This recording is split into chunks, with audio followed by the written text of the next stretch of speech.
tentang budaya dan lingkungan.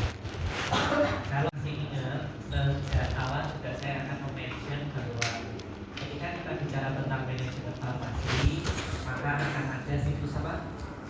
Manajemen cycle, dari mulai dari selection sampai dengan use, kemudian yang ada di dalamnya adalah manajemen support.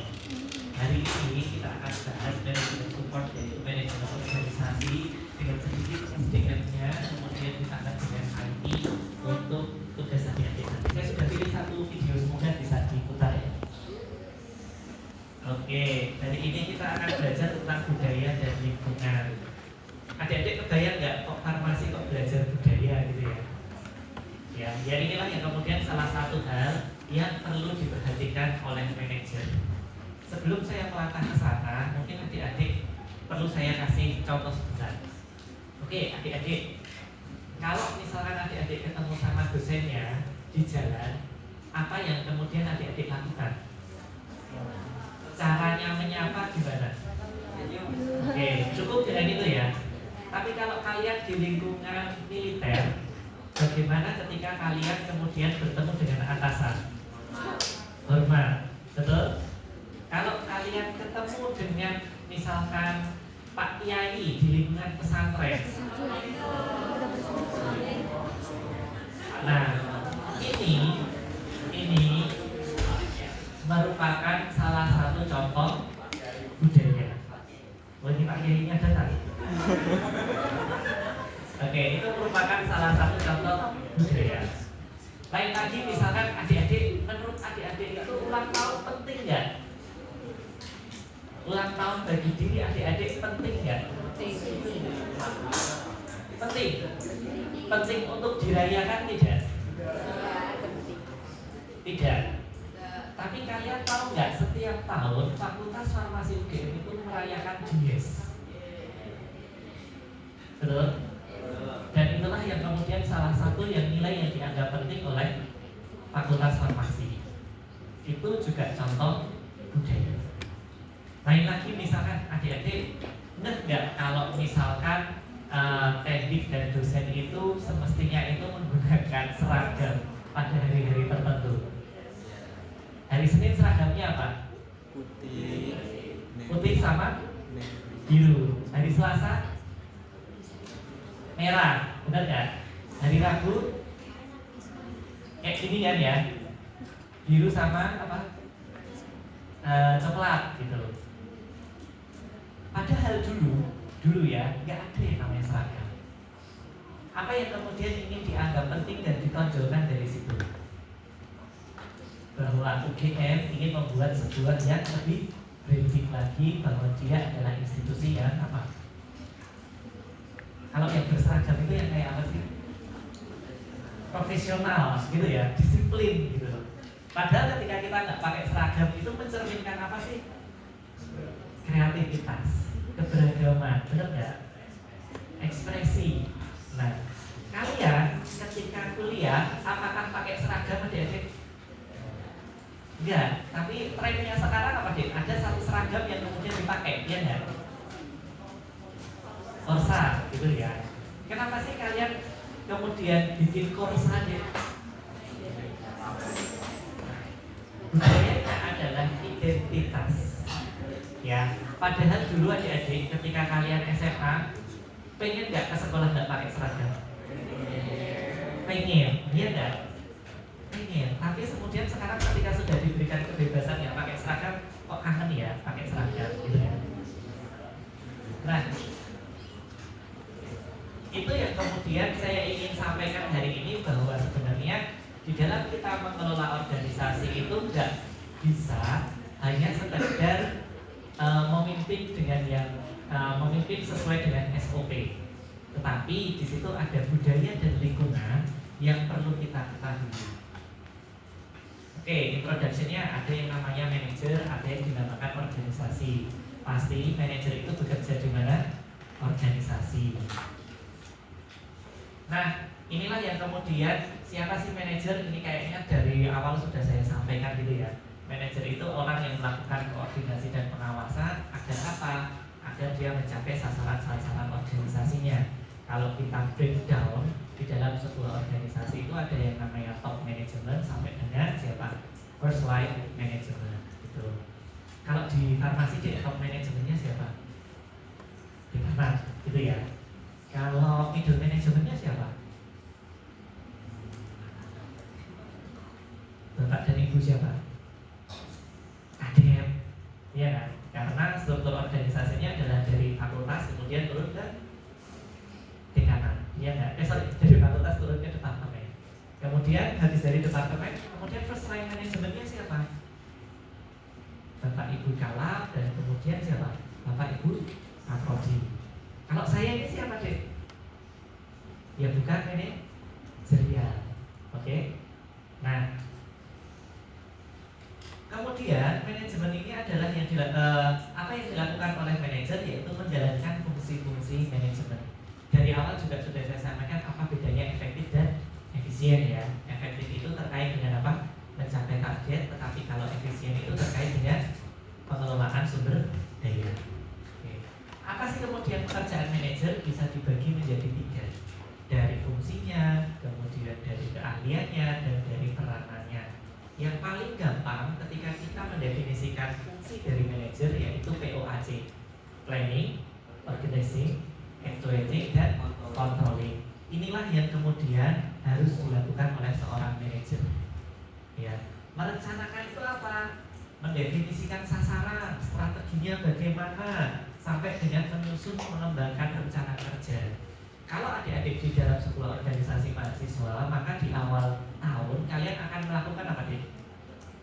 Rapat kerja, gitu kan ya. Fungsinya untuk apa? Melakukan planning setahun ke depan. Dan manajer yang baik harus kemudian mengagendakan hal tersebut. Kemudian menata ini adalah ketika kita punya berbagai macam program kerja, maka kita akan mengalokasikan program kerja ini akan dilakukan oleh siapa, akan dilakukan kapan. Kalau memimpin di sini lebih kepada gini loh. Seorang manajer itu nggak cuma sekedar perencanaan ini, tetapi perlu untuk kemudian bisa memotivasi. Ya, ada kalanya ini adik-adik ketika nanti kalian berkiprah di sebuah organisasi atau kemudian nanti bekerja, nggak selamanya itu kita bekerja dalam level yang bagus, gitu ya. Ada kalanya kita kemudian merasa apa? Jenuh. Kalau bahasa sekarang namanya jenuh apa ya? Nah, ya burn out gitu ya. Rasanya seperti itu. Kemudian ketika kinerja kita turun, nah seorang pemimpin yang baik harus bisa memotivasi. Oke. Selanjutnya di sini adalah menyelesaikan konflik. Ya, konflik itu mulai dari konflik antar sesama karyawan ataupun konflik dengan atasan atau bawahannya. Ya, bukan menyelesaikan konflik di sini tujuannya bukan sekedar mencari siapa yang salah, tetapi bagaimana caranya agar suatu masalah tadi kemudian tidak berulang lagi. Kalau mengendalikan kira-kira caranya gimana? Ya mengawasi, kemudian memberi nilai dan lain-lain. Kira-kira adik-adik kami pekerja ini dinilai nggak sama atasan? Dengan cara apa? Kalau edongan dari kalian, ya ada suatu mekanisme prosedur di mana pimpinan langsung kami akan menilai kami, gitu ya. Mulai dari sikap, komitmen dan lain-lain yang terkait dengan perilaku, dan kemudian satu part lagi adalah tentang kinerja tridharma kami. Jadi kita akan kemudian dinilai di situ. Kalau misalkan nilainya jelek gimana? Ya tugas dari seorang pemimpin yaitu memotivasi tadi. Kenapa nih kok jelek gitu ya? Kenapa sih targetnya nggak kemudian tercapai? Nah, pemimpin yang baik jangan sampai abai dengan hal yang demikian. Oke, kalau peranannya adik-adik, peranannya ada 3: interpersonal, informasional, dan decision maker. Ya, ini interpersonal itu ya tadi bisa menjadi itu memancar dari dirinya sendiri lah, intinya gitu. Pemimpin yang baik itu harus bisa menjadi panutan, penghubung, dan pimpinan. Kalau informasional, kita misalkan nih berada di level middle management gitu ya, kita harus bisa menyampaikan arahan dari seorang pimpinan kita yang ada di atas, kemudian diterjemahkan secara lebih teknis kepada bawahan-bawahan kita. Oke, jadi direction dari atas itu nggak kemudian detail. Kita yang ada di level manajemen kemudian harus mendetailkan sampai dengan kepada rencana kerja agar bisa dilaksanakan dengan baik oleh staf-staf kita. Oke, pengambil keputusan adik-adik.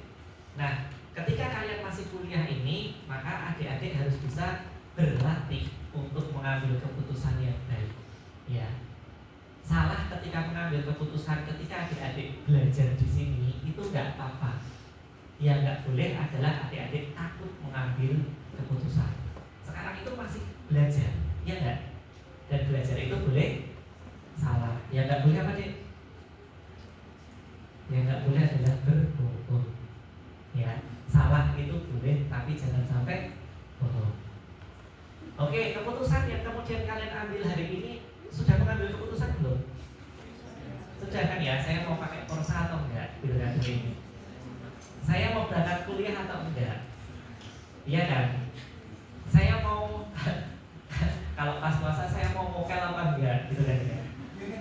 Kemudian nanti pada saatnya nanti juga kalian akan memilih saya mau lanjut kuliah lagi atau mau bekerja. Saya mau bekerja di institusi A atau institusi B. Nah, hidup itu sebuah pilihan kan ya. Jadi latihlah diri kalian untuk kemudian memilih. Kalau sekarang nih, kayak saya mau pakai baju apa dan lain-lain itu resikonya, konsekuensinya apa? Ya hampir nggak ada kan. Tapi nanti seiring berjalannya waktu, ketika adik-adik sudah berada pada tataran manajemen, maka kesalahan di dalam membuat keputusan itu bisa jadi berimpact tidak hanya untuk diri adik-adik sendiri, tetapi untuk staf adik-adik. Keahlian misalnya nih, keahlian itu akan berbeda seiring dengan meningkatnya jabatan level kalian. Contoh misalkan yang paling mudah adalah ketika adik-adik membayarkan pabrik obat, gitu ya.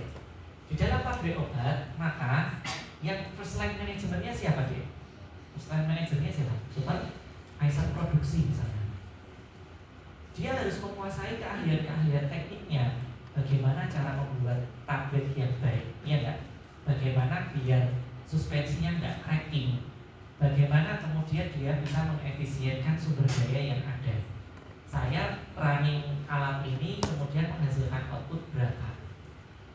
Ketika kita kemudian berada di lower level manager atau di first line, maka technical skill itu kemudian yang harus dia menjadi tumbuhan.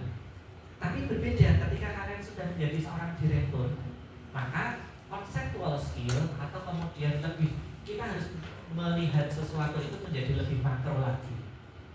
Contoh misalkan dia udah nggak butuh lagi bicara tentang bagaimana membuat tablet yang baik, tetapi saya mau ekspansi ke luar negeri atau tidak. Saya kemudian mau merambah tidak hanya obat tetapi alat kesehatan atau tidak. Saya mau merger atau enggak. Saya mau mencaplok perusahaan lain atau enggak. Gitu ya. Tapi yang harus dikuasai oleh semuanya adalah human skill, ya. Karena apa? Hakikatnya ketika seorang manajer itu kemudian bekerja, dia bekerja tidak hanya dengan mesin, tetapi dengan siapa? Orang, ya. Dengan orang, maka di sini human skill termasuk dengan komunikasi, memahami orang dan lain-lain, berbicara, ini merupakan hal yang wajib dipelajari. Kebayang nggak farmasi kok bicara kayak gini gitu? Oke. Selanjutnya,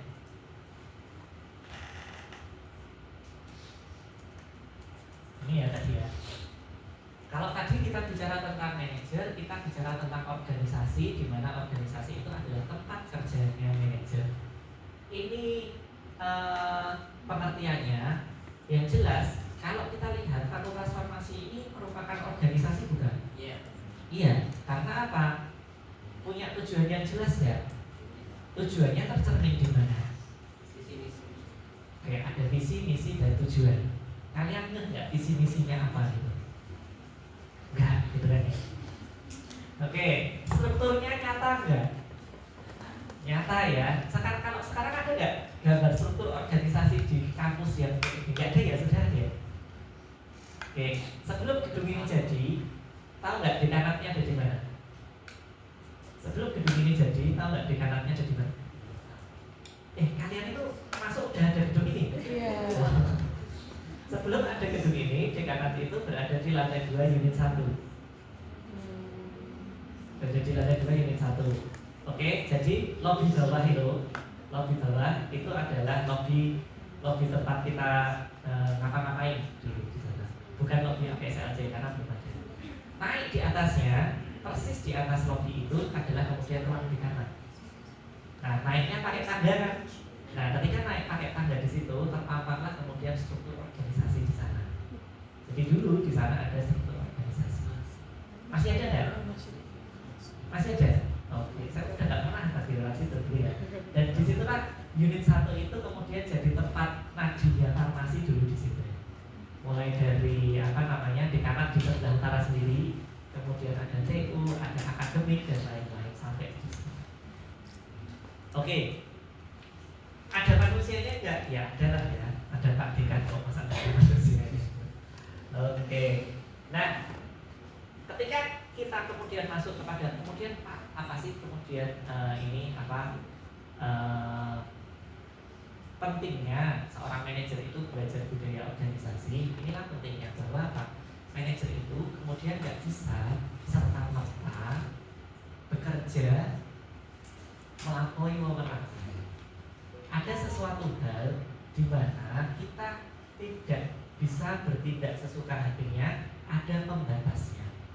Siapa pembatasnya? Ada pembatas dari internal dan ada pembatas dari luar. Yang dari dalam lah itu yang disebut dengan budaya organisasi, sedangkan yang dari eksternal di situ yang disebut dengan lingkungan organisasi. Ya, jadi kita ketika bekerja nggak bisa seenak kita sendiri mau mengubah sesuatu dan lain hal gitu ya. Ada beberapa hal yang kemudian membatasi wewenang kerja dari seorang manajer. Ada yang dari dalam organisasi, ada yang dari luar organisasi. Yang dari dalam salah satunya adalah budaya organisasi. Oke, masing-masing dari kita itu memiliki sifat perilaku dan lain-lain. Contoh misalkan tadi sudah saya sebutkan di awal ya. Kemudian adik-adik ada yang kok saya nganteng ya. Tanya lagi, ada yang asli Jogja lagi? Ada ya pasti ya. Kemudian adik-adik kalau misalkan apa sih kemudian budaya yang menonjol dari Jogja gitu? Siap, istimewa luar biasa gitu ya. Apa yang kemudian menjadi identitas ciri dari Jogja? Bisa dari makanannya, ya enggak? Tidak hanya sekedar gudeg, tetapi something yang sangat manis. Iya enggak? Mungkin kalian akan culture shock ketika pertama kali datang ke sini, gitu kan? Semuanya itu kemudian akan terasa manis. Ya, kayak saya kemarin waktu kuliah di Thailand, maka kesana nggak ada deh yang rasa yang manis tuh, makanan nggak ada. Isinya apa rasanya? Ya kayak rasa-rasa tom yum gitu, rasanya kecut dan kayak gimana gitu. Nah, ada lagi nggak yang keunikan lagi dari Jogja? Strukturnya. Oke, ketika kita bicara tentang struktur, maka disinilah hanya ada di Jogja seorang raja itu menjadi seorang gubernur. Di tempat lain ada nggak? Oke. Itu kemudian yang menjadi satu ciri khas lagi. Dan ciri khas yang lainnya ada banyak. Ketika kita bicara, maka kalian tahu logat yang medok gitu nggak? Dan itu akan sangat terasa logatnya orang Jawa. Atau misalkan adik-adik ada yang dari Purwokerto, ada di sana ngapaknya gitu, itu akan terasa. Kemudian ketika ada seorang dari pulau yang lain datang ke sini, gitu ya, itu rasanya saya ketika ngobrol kayak dimarahin. Beda, ya kan? Di sana ngobrol dengan nada tinggi itu mungkin hal yang biasa, tetapi di sini kita akan bicara dengan tone nada yang segini. Begitu juga kemudian sebuah organisasi, dia punya suatu hal yang istimewa, dia punya ciri khas tertentu yang dimana budaya organisasi ini akan mempengaruhi perilaku dari siapa? Anggota-anggota organisasinya. Oke, contoh misalkan adik-adik ya. Kalau misalkan nih budaya kita kemudian saya bangun adalah budaya yang disiplin, maka saya akan kemudian masuk 5 menit sebelumnya, sebelum kelas berlangsung.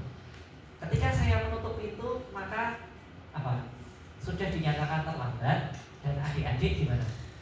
Tidak boleh ikut kuliah. Bisa nggak seperti itu? Ketika kita ingin menekankan budaya apa, Dik? Disiplin. Oke. Tapi bagi saya, disiplin itu bukan kemudian berarti kita harus datang tepat waktu setiap hari. Ya, pasti ada batas toleransinya, ya enggak? Nah, membangun batas toleransi hingga berapa menit itu juga termasuk sebuah budaya. Misalkan nih, kita nggak achieve target 100 juta misalkan ketika sales ya, ketika penjualan, maka nggak apa-apa, yang penting masih pada rentang 90%. Memberikan rentang tadi juga termasuk apa? Budaya. Termasuk adik-adik sekarang. Bagi kalian itu IPK 4 itu keharusan nggak sih? Ya, jangan kemudian apa? Merasa bahwa aduh, saya dari sekian banyak itu dari 140 berapa? 44 atau berapa sekarang? 150 itu ada B-nya 1, kemudian saya merasa gagal gitu. Jangan. Jadi pasti ada spare tertentu di mana kemudian kita bisa berkreasi memberikan batas toleransi. Oke. Tapi nggak kemudian semuanya itu budaya di dalam sebuah organisasi itu kemudian bisa melekat kuat, mengakar. Kalau slogannya UGM dulu itu apa? Mengakar kuat, menjulang tinggi, gitu kan ya? Tidak kemudian selamanya seperti itu. Bisa jadi nih adik-adik di sebuah organisasi nggak ada tuh yang namanya budaya itu kemudian dibangun, kemudian tapi ada kemudian gini. Oke, salah satu contoh budaya lagi yang kemudian kita perlu perhatikan adalah di sini di farmasi UGM ini termasuk budaya yang kemudian egaliternya tinggi. Contoh misalkan Bapak Ibu guru besar ketika dipanggil Pak dan Bu tengok enggak? Biasa aja kan ya? Tapi di fakultas yang lain bisa jadi gimana? Nggak mau, harus dipanggil dengan apa? Profnya.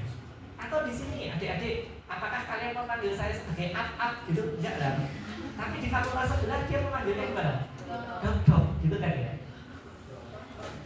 Budaya yang seperti itu kemudian perlu apa? Diperhatikan. Iya enggak?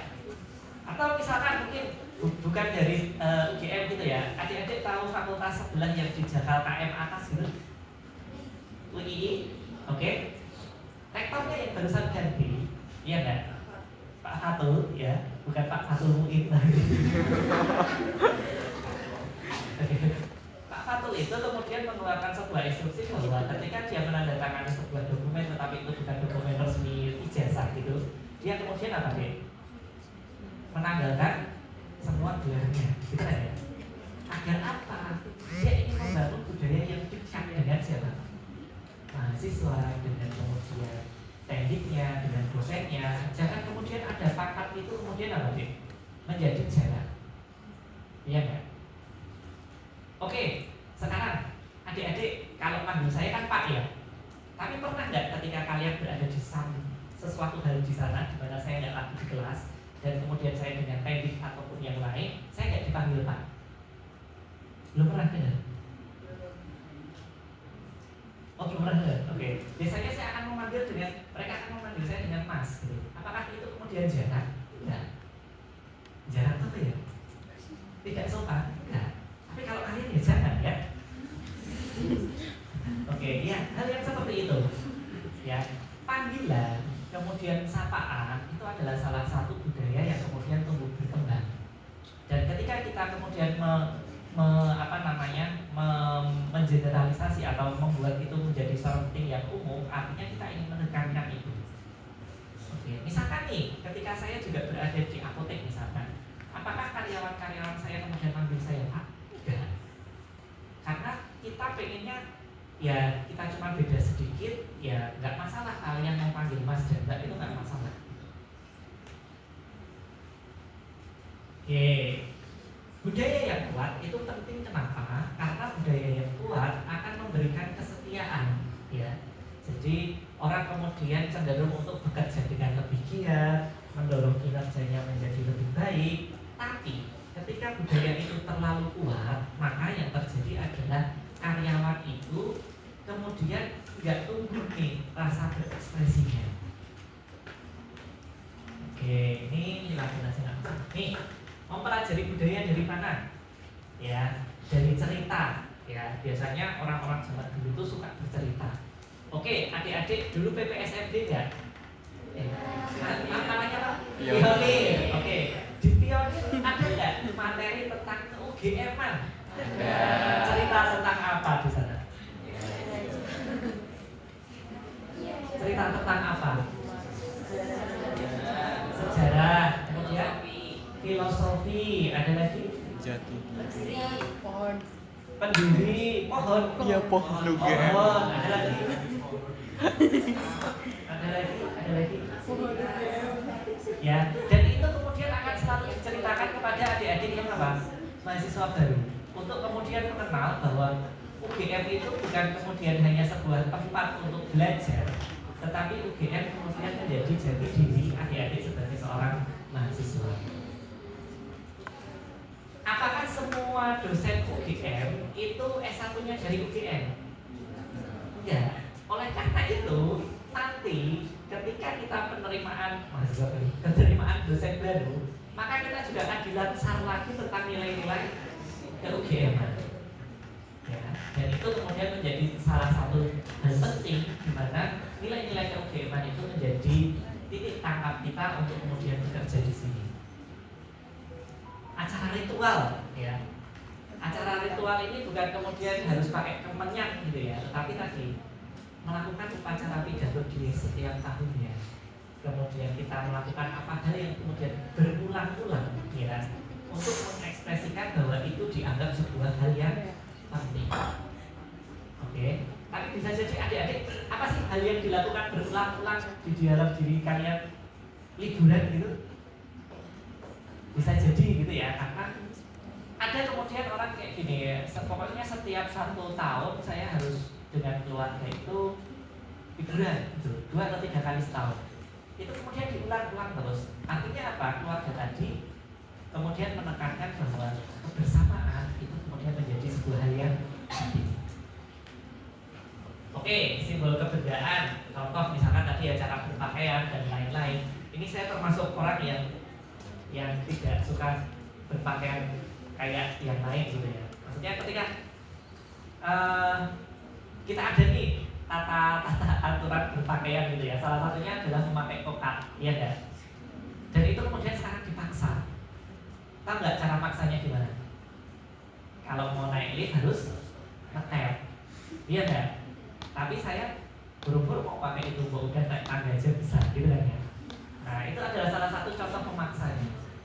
Salah satu contoh lagi setidaknya ya, kokat itu harus kemudian dibawa itu di mana deh? Di depan, harusnya kita akan ngetem sendiri, ya kan? Untuk kemudian membuka gerbang. Nah itu adalah salah satu contoh sebenarnya pengen pimpinan itu tolong dong kokat itu di bawah. Nanti yang ngeyel-ngeyel kayak saya banyak nggak? Iya kayaknya. Nah ini ya.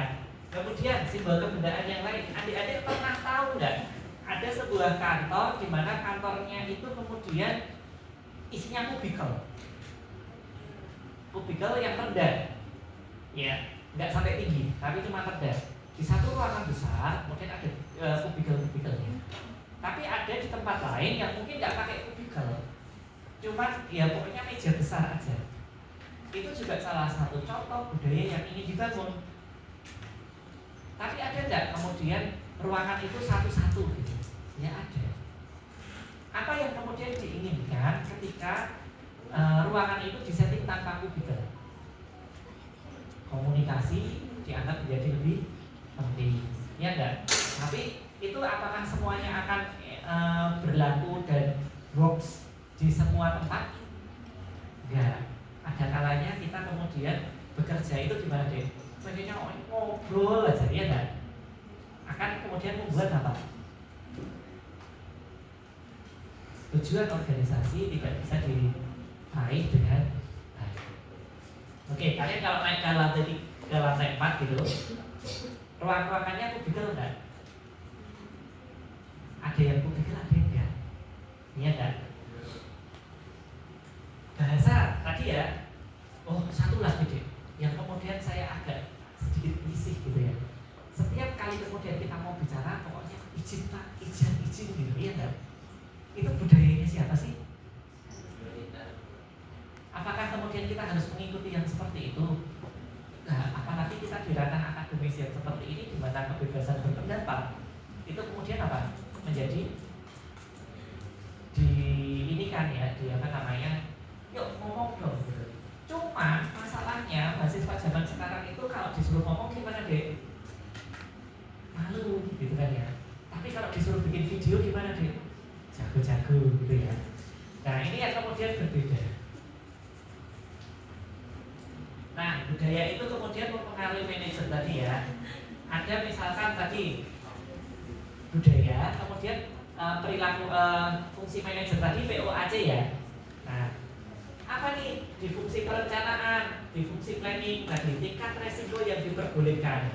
Kalau achievementnya 100 juta, 90%-nya masih boleh kok gitu. Tapi di tempat yang lain saya nggak mau, pokoknya harus apa? Kalau kayak mau bikin kurva batu harus R-nya berapa? 0,9994 digit gitu ya. Maka dia harus meraih sebuah kesempurnaan di sana. Nah, disinilah kemudian contoh bagaimana budaya itu kemudian tumbuh melekat mempengaruhi manajer yang ada. Penataan nih, interaksi yang diperbolehkan itu seperti apa? Adik-adik, saling membantu itu boleh nggak sih di dalam sebuah organisasi? Boleh. Tetapi ada kalanya nggak ketika di dalam suatu organisasi itu orang itu nggak gotong royong, tetapi maunya digotong aja, nggak mau royongnya gitu. Maunya cuma ya nebeng aja lah. Gitu. Nah, bagaimana kemudian ini yang harus diperhatikan ya. Ketika seorang manajer itu assign sebuah pekerjaan, dia kemudian akan menetapkan pekerjaan ini mau saya assign untuk individu atau pekerjaan ini akan saya assign untuk kelompok. Kenapa? Ya untuk menghindari hal yang tadi. Oke, gaya kepemimpinan yang dianggap patut. Oke, adik-adik tahu gaya kepemimpinan seperti apa? Ada yang otoriter gitu, oke. Ada yang sangat egaliter gitu, ada yang di tengah-tengah. Nah, itulah yang kemudian juga mempengaruhi budayanya tadi. Kalau misalkan ide ketika dievaluasi kinerjanya rendah, seorang manajer apakah kemudian akan serta-merta mendukung? Lihat dulu kayak gimana. Oke. Kemudian yang dianggap penting saya akan memberikan contoh budaya berorganisasi yang macam-macam. Yang pertama adalah budaya berorganisasi yang beretika. Intinya apa? Menjadikan etika itu menjadi satu nilai yang dianggap penting sekali untuk kemudian ditumbuh kembangkan di lingkungan organisasi tadi. Caranya gimana kalau kita pengen menumbuhkan budaya beretika? Memberikan toleransi yang tinggi terhadap resiko dan memberikan penekanan yang sama antara proses dan hasil. Kalau kita sebagai seorang manajer itu hanya sekedar oke, pokoknya achievementnya tercapai 100%, terserah kamu mau ngapain aja, yang penting achievementnya 100% tercapai, itu artinya kita memberikan penekanan yang tinggi terhadap apa? Hasil. Terserah kamu mau prosesnya seperti apa. Ketika kita menekankan hal tersebut, maka etika itu kemudian gimana sih? Bisa dikesampingkan. Tapi kalau kita memberikan penekanan yang sama antara proses dan hasil, nah etika itu kemudian bisa ditumbuh kembangkan dengan baik. Budaya inovasi inovatif deh. Caranya menumbuh kembangkan seperti apa? Pertama nih, kasih karyawan kita sebuah tantangan. Dia bisa menyelesaikan tidak. Oke, sehingga itu akan memacu apa? Inovasi dari karyawan-karyawan kita. Yang kedua, memberikan kebebasan berpendapat dan berinisiatif. Ya, orang yang kemudian terkungkung, tidak diberi ruang untuk kemudian mengungkapkan dari manakah inovasi itu akan muncul, susah. Nih, satu lagi nih, menumbuhkan keceriaan gitu ya. Adik-adik pernah nggak kuliah itu ada yang tegang banget? Karena dosennya, emang masih ada nih dosen galak gitu. Ada nggak sih masih? Ada nggak? Batuknya tuh kayak sebuah kode gitu ya. Masih ada nggak dosen yang galak gitu? Dan ketika kalian masuk itu takut gitu. Ada ya? Zaman saya dulu ada. Saya takut banget ketika bapak itu masuk gitu ya. Ketika masuk, yang terjadi apa deh? Suasana kelas menjadi tegang. Kalau tegang yang terjadi gimana? Ya buru-buru kita bisa mikir dengan baik gitu kan ya. Yang ada malah justru apa? Kita kemudian fokus untuk kemudian tidak berbuat salah, bukan fokus pada materinya. Begitu pula di dalam sebuah organisasi ya adik-adik. Sudah ini banyak. Begitu juga dalam sebuah organisasi. Kalau kita kemudian yang dirasakan ketika ketemu pimpinan itu takut, ketika kita merasa sangat diawasi, bagaimana kemudian apa? Inovasi ini kemudian akan muncul.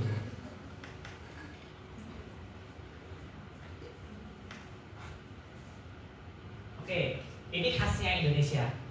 Bhinneka Tunggal Ika. Artinya apa? Bhinneka Tunggal Ika? Kalau kalian tuh masih dapat pendidikan Pancasila nggak? Sudah kuliah pendidikan Pancasila? Kuliah ada tuh. Semester 4? Kewarganegaraan ada? Oke, pendidikan agama? Bahasa Indonesia? Berarti di semester 4. Nah nanti ketika kalian belajar tentang Pancasila, maka akan sangat berbeda Pancasila yang diajarkan di tingkat sekolah dengan nanti ketika kalian ada di filsafat. Ya. Ada sesuatu hal yang, kok keren banget sih dasar negara kok sampai kayak gini gitu. Semoga kalian akan menemukan kerennya ya, nggak sekedar kemudian ketika di sana kemudian tidur. Oke, inilah yang kemudian menjadi satu hal yang penting bahwa gini adik-adik, apakah organisasi kita itu bisa dikondisikan homogen semua? Bukan. Karena apa? Sifat dari Indonesia sendiri sudah berbeda-beda, ya kan? Tetapi jangan sampai perbedaan ini kemudian menjadi apa?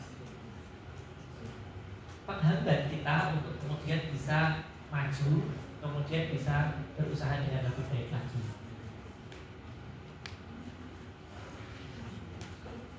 Oke, adik-adik, mungkin yang berasal dari Sumatera bagian sebelah utara gitu kan ya, itu kemudian logatnya gimana deh?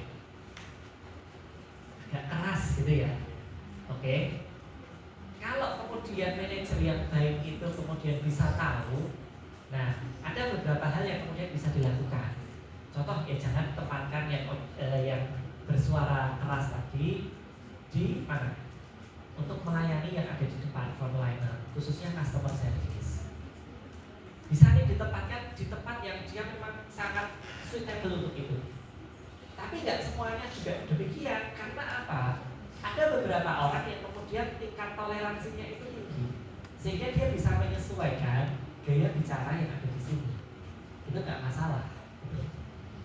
Ada lagi sekarang bahkan gini, Bhinneka ini juga tentang agama juga iya gitu ya. Apakah semuanya yang bekerja di sini harus muslim? Ya enggak lah, gitu kan ya?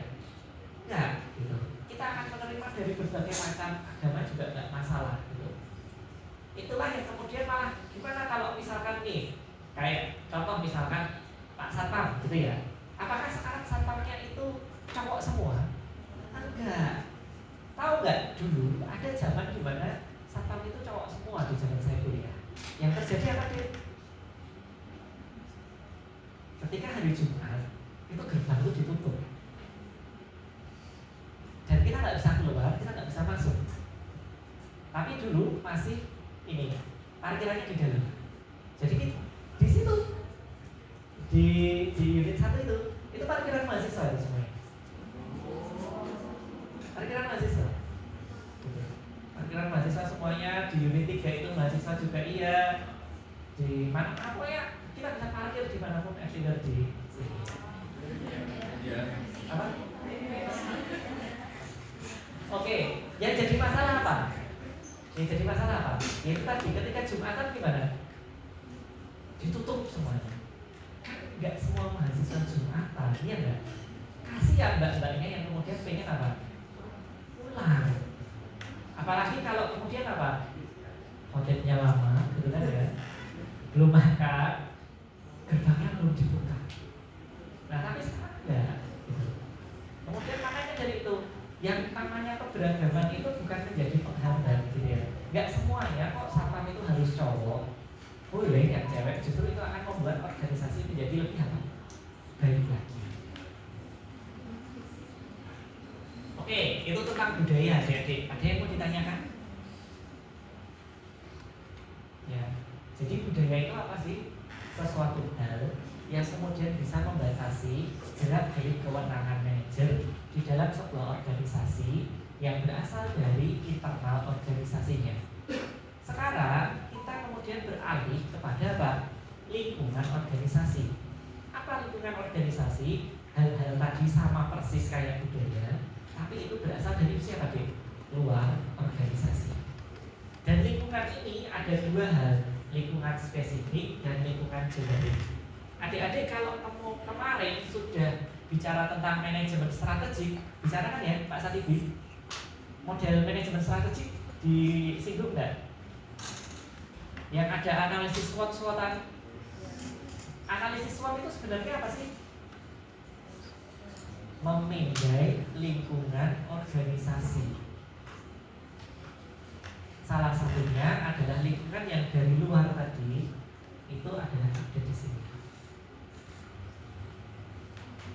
Ada yang mempengaruhi keputusan secara langsung, ada yang tidak mempengaruhi tetapi tetap harus diperhitungkan.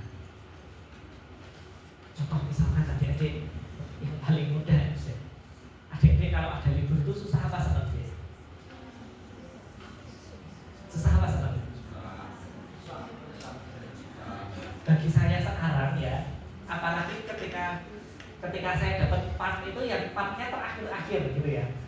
Kemarin waktu sebelum UTS, saya kuliah apa dulu? Farmasetika 1 ya, Farmasetika 2 ke 1. Farmasetika 2 itu dapatnya di akhir nggak? Iya kan? Yang ini juga di akhir. Yang menjadi pusing adalah ketika apa? Dapat tanggal merah. Susah deh cari kayak gini.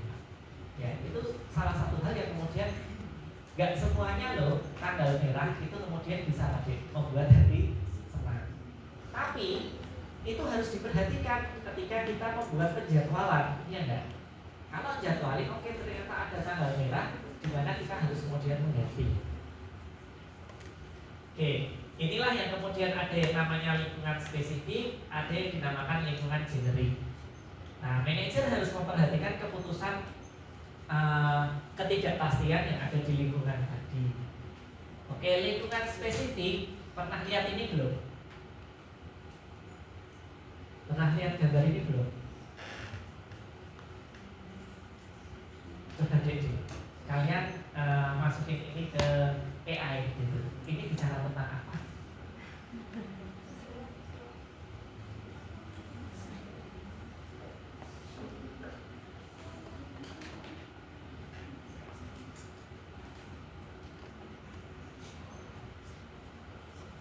Ini bicara tentang apa?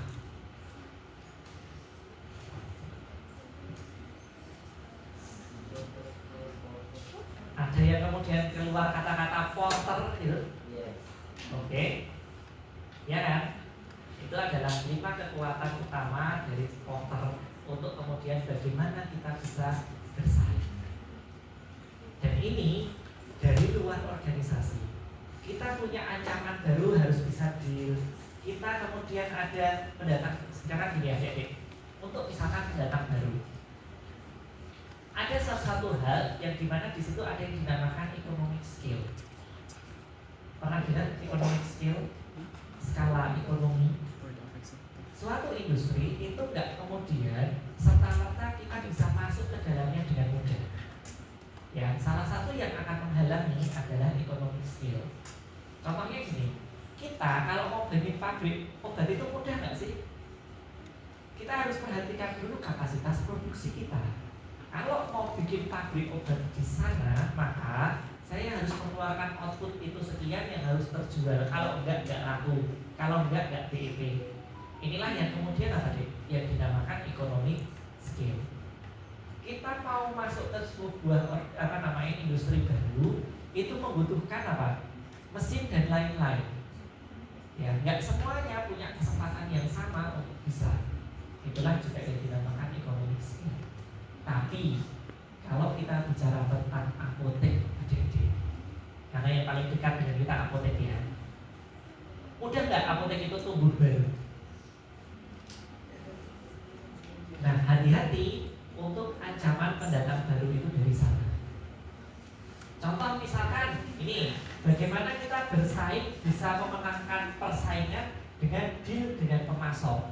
Ya, caranya gimana? Pemasok kemudian akan kalah atau kemudian kita punya power ketika bergilingnya gimana? Kita punya pembelian yang besar. Oke, maka supplier itu kemudian akan beda rasanya ketika pembelian di tempat kita itu gede banget. Dia akan kemudian menurunkan standar, menurunkan ininya biar apa? Biar kita tetap nyaman dengan dia. Biar dia nggak kemudian kehilangan pembelian dari kita. Ancaman produk substitusi misalnya. Oke. Fakultas farmasi itu ada banyak nggak sih sekarang? Oke, kita juga harus punya bargaining power terhadap institusi-institusi yang lain tadi. Ya, bisa jadi nih Fakultas Farmasi UGM sudah kemudian tidak lagi diminati karena apa? Produk substitusi kita, jasa yang kemudian menawarkan program farmasi menjadi banyak. Yang tadi kalau kemarin kita lihat gimana? Value-nya yang ditawarkan bagus, cost-nya rendah, ya pasti akan beralih ke sana. Oke, selesai. Nah, saya kemudian akan menayangkan satu video dari adik-adik. Kira-kira kelompoknya siapa? Semoga bisa ya.